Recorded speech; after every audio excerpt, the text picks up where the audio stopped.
Assalamualaikum warahmatullahi wabarakatuh. Kula Delia Dwi Putri Kurniasari saking Universitas Negeri Yogyakarta kanthi NIM pungkasan sekawan dasa 3 badhe praktek pranata cara adicara tedhak siten. Sugeng hamreksani. Assalamualaikum warahmatullahi wabarakatuh. Katentreman, kawilujengan, miwah kabagyan, mugia tansah kajiwa kasarira dumateng panjenengan sedaya dalasan kula. Para sepuh tuwin bini sepuh ingkang saduhu kinurmatan, saha para rawuh kakung sumawana putri ingkang bagya mulya. Langkung rumiyin sumangga kula saha panjenengan sami ngaturaken puji syukur awit welasipun Gusti ingkang Maha Kuwaos satemah kula saha panjenengan sedaya saged kempal manunggal wonten ing dalemipun Bapa Adam Lesmana saperlu mahargya adicara tedhak siten putranipun inggih menika Adik Adit Eka Lesmana. Saderengipun gulang tepang gladiwanoh kula Delia Dwi Putri Kurniasari minangka pranata cara badhe ngaturaken menggah rerencening adicara ingkang badhe kalampahan ing wekdal menika. Adicara ingkang kaping pisan inggih menika pambuka. Adicara ingkang kaping kalih inggih menika atur pangandikan saking keluarga. Adicara ingkang kaping 3 inggih menika adicara inti. Wondene adicara ingkang pungkasan inggih menika panutup. Mekaten kala wau menggah rerencening adicara ingkang badhe kalampahan ing kalenggahan menika. Ngancik adicara ingkang kaping pisan inggih menika pambuka. Sumangga adicara menika dipun wiwiti kanthi ndedonga miturut kapitadosan piyambak-piyambak. Ndedonga kasumanggaken. Inggih, ndedonga boten winates kraos cekap. Mugia kanthi waosan ndedonga kala wau, adicara menika saged kalampahan kanthi sae tebih saking rubeda nir ing sambikala. Adicara salajengipun nuningge atur pangandikan saking keluarga. Dumateng panjenenganipun Bapa Adam Lesmana sumangga. Inggih matur nuwun katur dumateng Bapa Adam Lesmana. Para rawuh ingkang bagya mulya, ngancik adicara ingkang kaping 3 inggih menika adicara ingkang estu keantu-antu dening kula saha panjenengan sedaya nuninggih adicara tedhak siten Adik Adit Eka Lesmana.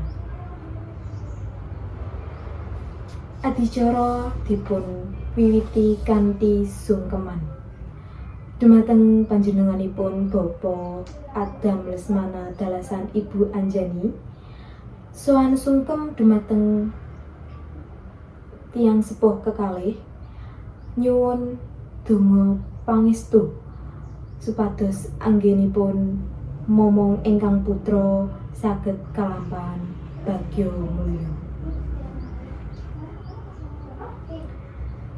Tumapak adicara salajengipun inggih menika Napak Siti. Bapa Ibu kekalih mratitisaken lampahipun ingkang putra. Napak Siti ingkang sampun samapta. Napak Siti menika gadhahi teges bilih gesangipun manungsa menika kawiwitan saking Siti lan benjang wangsul malih dhateng Siti.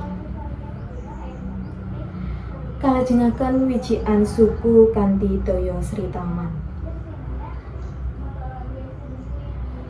Adicara kaping sekawan inggih menika Napak Jadah pitung werna, werni putih, werni kuning, werni abang, werni coklat, werni biru, werni ijo saha werni ungu. Ingkang sedaya werni kala wau minangka pralampita sipat-sipat wonten ing alam donya menika. Adicara ingkang kaping gangsal inggih menika napaki anda tebu cacah 7 ingkang kawastanan Tebu Herjuna kanthi dipunjunjung dening Bapa. Kalajengaken mlebet wonten salebeting sengker utawi kurungan. Ingkang salebeting sengker menika wonten maneka werni, jenis dolanan saha samubarang ingkang sampun cumawis. Samubarang ingkang dipun pilih kalian adik-adik menika saged dados gambaran gegayuhan ing mangke. Salajengipun siraman toya gege dening ibu saha eyang putri kekalih. Kalajengaken ingkang putra badhe ngrasuk busana ingkang sae.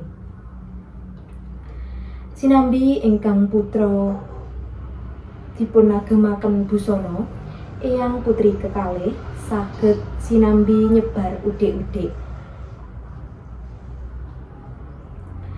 Adicara salajengipun inggih menika sungkeman kanthi tinuntun dening tiyang sepuhipun, adik-adik sowan dhateng eyang kekalih. Upacara tedhak siten kapungkasan kanthi andum dolanan tigan. Sumangga dumateng panjenenganipun Bapak Ibu Anjani saha eyang kekalih saged jumeneng saperlu andum dolanan tigan menika.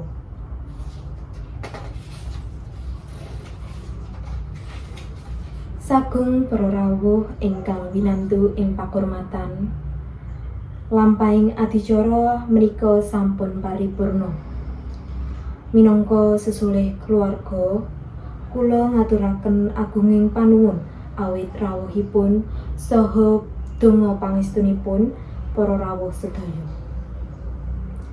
Kula minangka pranatacara bilih wonten lepating atur saha kiranging tata krami, kula tansah nyuwun agunging pangaksami. Sumangga adicara menika dipun pungkasi kanthi maos hamdalah sesarengan. Alhamdulillahirabbil alamin. Inggih nuwun matur nuwun. Wassalamualaikum warahmatullahi wabarakatuh.